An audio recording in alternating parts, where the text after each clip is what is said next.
Mr. Berryman, welcome to your new home at 6 Parnham Court. This is the pool area, and as you can see around the pool we have what is called an African bird of paradise plant that doesn't require a great deal of care.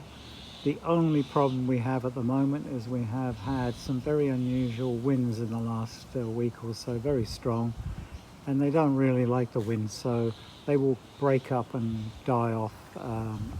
Each leaf that gets struck by the wind breaks up a little bit, and so trimming them back is a regular thing that I do, but they grow back, and they grow back great during the summer, which we're coming into.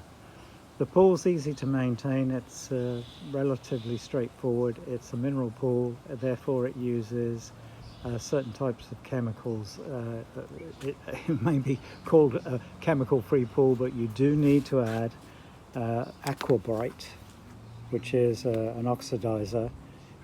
You do have, as I will show you on the pump, you do have an ionizing copper rod system that basically keeps the water clean, but you need to, on a weekly basis, check to see what your chlorine level is, or your antiseptic level, and this is a good example of what it will fall to. It falls just, as you can see, just below at 2.2, and so therefore on a weekly basis I tend to put about a quarter or 500 grams of Aquabrite into a bucket of water.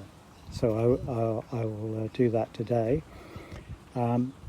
This has now an additive which is bicarb soda, which I'm showing there. You tend to have to put 1 or 2 kilos of that in from time to time, and that is, I buy that from the local supermarket, Coles.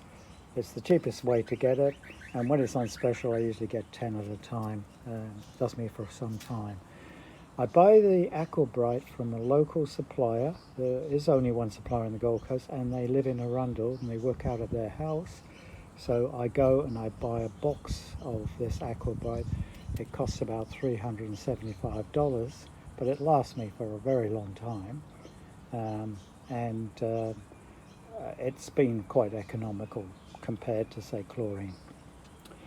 Now, I do use a chlorine, stabilized chlorine crystals when I get, as we've had some very strong winds, we've got a few leaves in the pool, and I'll get a bit of pool staining from the leaves.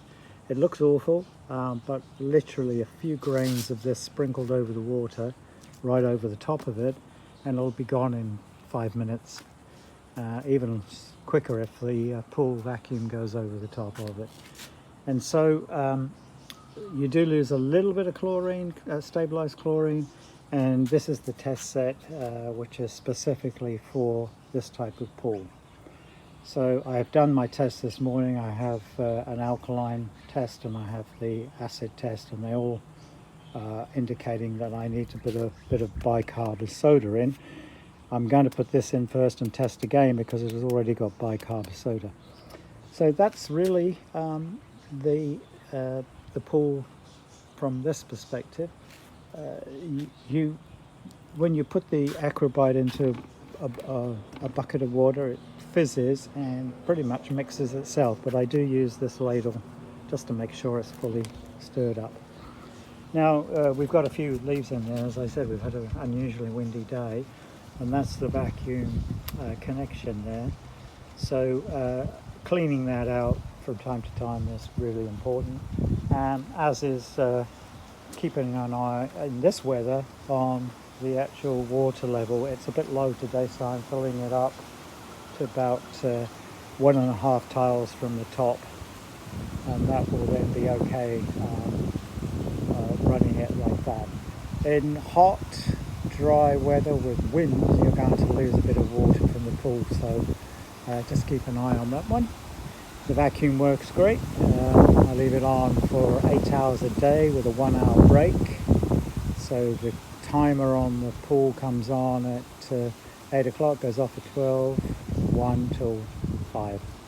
and I might run it for 7 hours in the winter because it needs less let's get less messy. So it's up to you, but I found that 7 hours and 8 hours has kept this pool pretty clean. As you can see, there's a few leaves in there today, but that's because the winds are blowing quite strongly. Well, good luck with it. I found it fairly easy to use, and if you do want to bring someone in, you can get people to do this weekly for I think about $85 a month. I'm not sure about that because I've not used it, but I think that's the kind of order of magnitude that you end up having to pay. Good luck with it. Bye.